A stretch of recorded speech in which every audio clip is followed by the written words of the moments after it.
हनुमान जी के जन्म की कथा।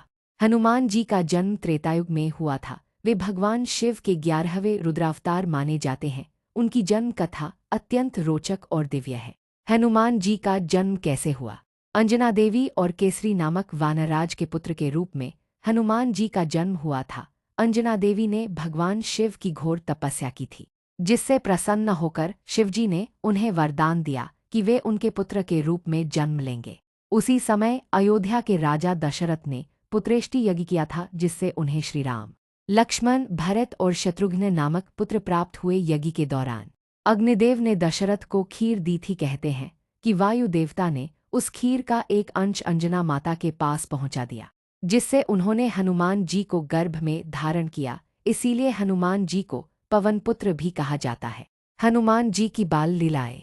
हनुमान जी का जन्म होते ही उनमें अपार शक्ति उत्पन्न हो गई थी। बचपन में जब वे बहुत छोटे थे, तब उन्होंने सूर्यदेव को एक लाल फल समझकर निगलने का प्रयास किया। इस पर इंद्रदेव ने अपने वज्र से उन पर प्रहार किया, जिससे हनुमान जी बेहोश हो गए। यह देखकर वायुदेव को अत्यंत क्रोध आया और उन्होंने समस्त संसार में वायु का संचार रोक दिया। जब सभी देवताओं ने आकर वायुदेव को शांत किया, तब ब्रह्मा जी और अन्य देवताओं ने हनुमान जी को विशेष वरदान दिए, जिससे वे अमर, बुद्धिमान और अजेय बन गए।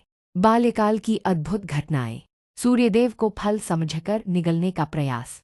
हनुमान जी बचपन से ही अत्यंत शक्तिशाली थे। एक दिन जब वे भूखे थे, तो उन्होंने आकाश में चमकते हुए सूर्यदेव को लाल फल समझकर पकड़ने के लिए छलांग लगा दी। उनकी शक्ति देखकर देवता चकित रह गए। इंद्रदेव ने उन्हें रोकने के लिए अपने वज्र से प्रहार किया, जिससे वे मूर्छित होकर पृथ्वी पर गिर पड़े।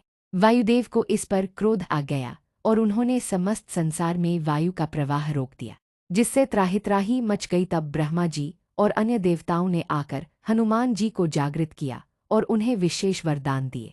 पवनदेव का आशीर्वाद और दिव्य प्रसंग।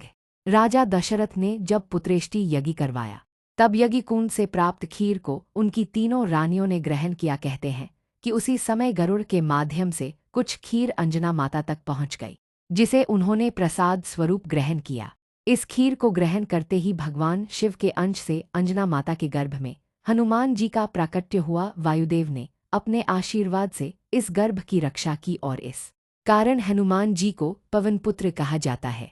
पवनदेव का आशीर्वाद और दिव्य प्रसंग। राजा दशरथ ने जब पुत्रेष्टि यज्ञ करवाया, तब यज्ञ कुंड से प्राप्त खीर को उनकी तीनों रानियों ने ग्रहण किया। कहते हैं कि उसी समय गरुड़ के माध्यम से कुछ खीर अंजना माता तक पहुंच गई, जिसे उन्होंने प्रसाद स्वरूप ग्रहण किया। इस खीर को ग्रहण करते ही भगवान शिव के अंश से अंजना माता के गर्भ में हनुमान जी का प्राकट्य हुआ। वायुदेव ने अपने आशीर्वाद से इस गर्भ की रक्षा की और इस कारण हनुमान जी को पवनपुत्र कहा जाता है। पवनदेव का आशीर्वाद और दिव्य प्रसंग। राजा दशरथ ने जब पुत्रेष्टि यज्ञ करवाया, तब यज्ञ कुंड से प्राप्त खीर को उनकी तीनों रानियों ने ग्रहण किया। कहते हैं कि उसी समय गरुड़ के माध्यम से कुछ खीर अंजना माता तक पहुंच गई, जिसे उन्होंने प्रसाद स्वरूप ग्रहण किया। इस खीर को ग्रहण करते ही भगवान शिव के अंश से अंजना माता के गर्भ में हनुमान जी का प्राकट्य हुआ। वायुदेव ने अपने आशीर्वाद से इस गर्भ की रक्षा की और इस कारण हनुमान जी को पवनपुत्र कहा जाता है।